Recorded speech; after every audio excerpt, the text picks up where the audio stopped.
Yes, it's me. I finally caught up with everything that is going on with DC Comics, and even though I could have made a video last week, I chose not to because of laziness. I really need to work on that. For those that are new to this series, this is essentially a series where I'll be looking at the WTF moments from comics that were released from DC Comics this week. In this video's case, it's the week of June 21st, 2017. Please keep in mind, these moments are not what I strictly find negative. It could be positive or surprising. They're just moments that make me go WTF. Also, possible spoilers for the recent Rebirth comics released this week. We start things off with All-Star Batman. Batman as Bruce Wayne was rescued by the Penguin after he was attacked by a bunch of alligators. Now, this scene is a bit confusing because Penguin knows that the guy he just saved is Batman, but he, Black Mass, and the Great White don't believe that Bruce Wayne and the Batman, or the guy that they just saved, are one of the same, believing this to be a disguise the same as Hush. This could have been a WTF moment in of itself until Batman felt the need to correct the Penguin about Batman not being able to get his face right. Why? Why do you feel the need to do that? You'd think if you wanted to keep your identity a secret, you don't give any hints to anybody, especially if they are stupid. 9 pages in, and I'm already encountering a spelling mistake within the pages of Aquaman. Instead of "no one can leave, only those with special permits from the king himself can leave," it should have been "no one can leave, only those with special permits from the king himself can leave."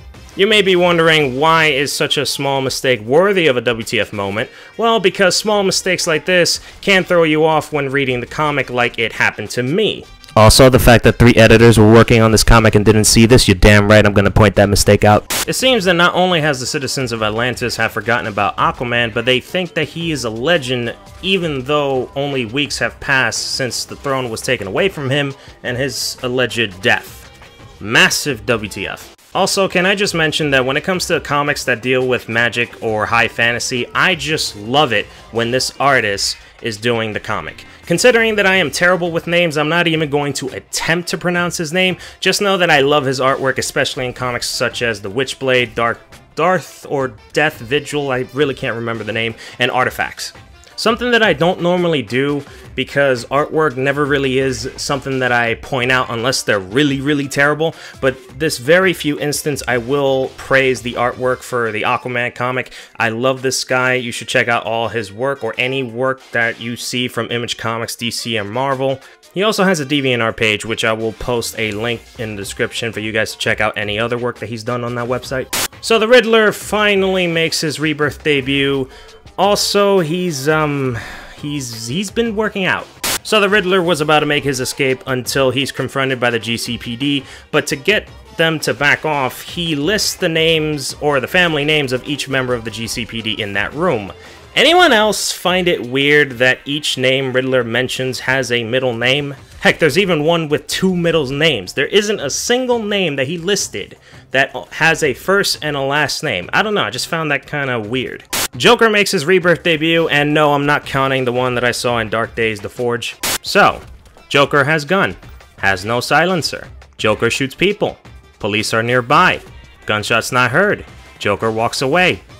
What the fuck? How the hell did the Riddler not expect this to happen? To give context on what's happened, Riddler pays a visit to the Joker and offers to create an alliance to kill Batman. And in response, Joker shoots the Riddler and walks away. Riddler knows that Joker has been going around trying to get a good punchline, which is essentially killing people and making him laugh. Heck, Riddler said it himself. How is this something Riddler never thought would happen when he was trying to make this offer?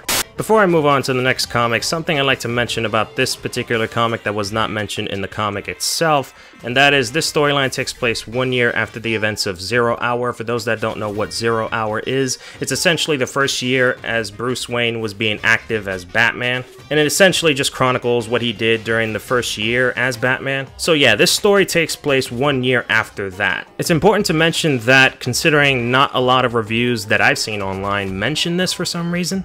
Okay, considering what I see in these particular panels, Batwoman has a high chance of tackling this woman who's the antagonist of this arc and has a name that I won't even try to pronounce. But in this series of other panels later on, she takes a grappling hook, ties the back end of it, I believe, to her foot, shoots the thing to a helicopter, and gets away. How? How did this happen? Was Batwoman tired, exhausted? Look how close she was to the boat! Couldn't they just make the situation more believable if they just do— Plot, baby. It's all for the plot.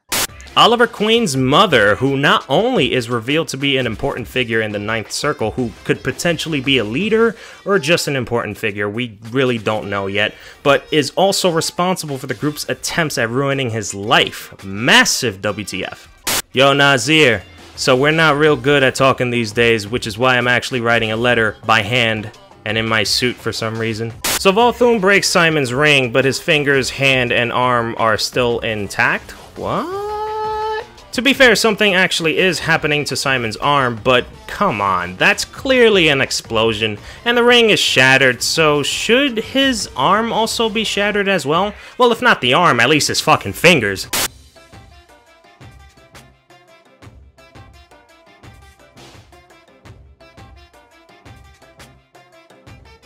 Right, so here's a direct quote from Jessica Cruz that made me question if I was reading an old issue of Justice League. She said, and I quote, "Almost can't believe I'm actually helping the Batman take down terrorists." Why would she say that when not too long ago, she and Simon were working with Batman on a case to take down Scarecrow and Green Lantern 17 and 18? What, is Scarecrow not a terrorist? I mean, he does cause terror, technically, but I don't fucking know. To make matters even worse, she continues with, or that I'm teamed with Wonder Woman. I'm teamed with Wonder Woman. She said that in the 23rd issue of Justice League, a team that she has joined since issue 1. What the fuck? Nightwing's existence. So let's see here, we got 1, 2, 3, 4, 5, 6, 7, 8, 9, 10, 11, 12, 13, 14, 15, 16, 17, 18, 19, 20. 20 batarangs. Damian threw 20 batarangs at John and missed all of them. You fucking suck, Damian. Bangarang. Bangarang. Fucking bangarang. What in the fuck is a bangarang?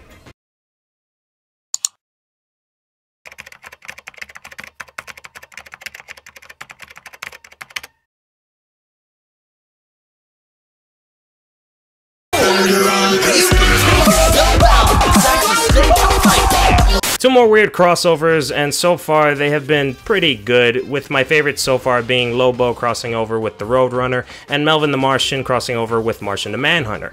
There are no WTF moments in Trinity and Nightwing. I mean, there were, but it's incredibly nitpicky to the point where it's no longer a WTF, but just me trying to find a moment for both comics. So that's all the moments that made me go WTF from DC Comics this week. If there are any moments that you would like to share or any that I've missed, please let me know down in the comment section as well. I'll be seeing you guys in the next video. Hopefully I can get that up by Monday. It's just a commentary video and it's about Marvel, because lately I just can't read Marvel anymore, or at least a lot of Marvel comics like I used to. I can't do that anymore. So hopefully I'll get that video up by Monday. If not, then I don't know. But yeah, I'll be seeing you guys in the next video. Have a good one.